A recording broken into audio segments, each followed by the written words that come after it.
Alors, mais qu'est-ce qu'un VFI? Un VFI, c'est l'acronyme de veste de flottaison individuelle. Peu de gens le savent, mais au Canada, nous sommes obligés par la loi d'avoir un VFI sur notre embarcation ou idéalement le porter sur soi lorsque nous sommes sur l'eau. Il y a 3 types de VFI, les standards, les gonflables et les hybrides.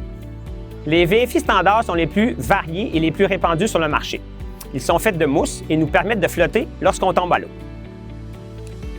Il est important d'avoir un VFI bien ajusté à sa taille et à notre poids. Une fois toutes les sangles ajustées, en finissant par les bretelles, il faut s'assurer que la veste de flottaison ne monte pas trop haut. Si c'est le cas, essayez une taille inférieure et recommencez les ajustements. Il existe plusieurs types de VFI standards. Que vous pratiquez le SOP en eau vive, en eau calme ou en mer, par exemple, il existe des modèles pour chaque utilisation. Faites vos recherches et parlez-en aux gens qui vous entourent afin de faire le bon choix.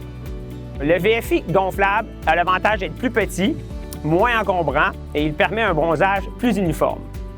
Il se déclenche automatiquement ou manuellement lorsqu'on tombe à l'eau. Pour la planche à pagaie, le VFI gonflable est recommandé seulement pour les gens qui sont super à l'aise dans l'eau et en eau calme seulement. Malheureusement, le VFI gonflable est trop souvent porté de la mauvaise façon. Il doit être porté à l'avant et non à l'arrière.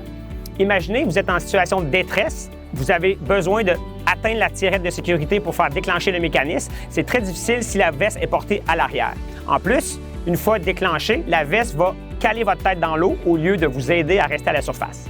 Il est important de spécifier que le ballon se gonfle à partir d'une bonbonne de CO2 et que la bonbonne doit être remplacée après chaque utilisation. Une nouvelle catégorie de VFI est apparue sur le marché et ce sont les hybrides.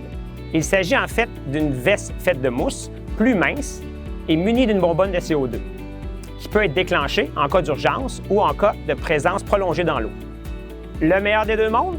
Peut-être, mais encore une fois, le plus important est de la porter sur soi en tout temps.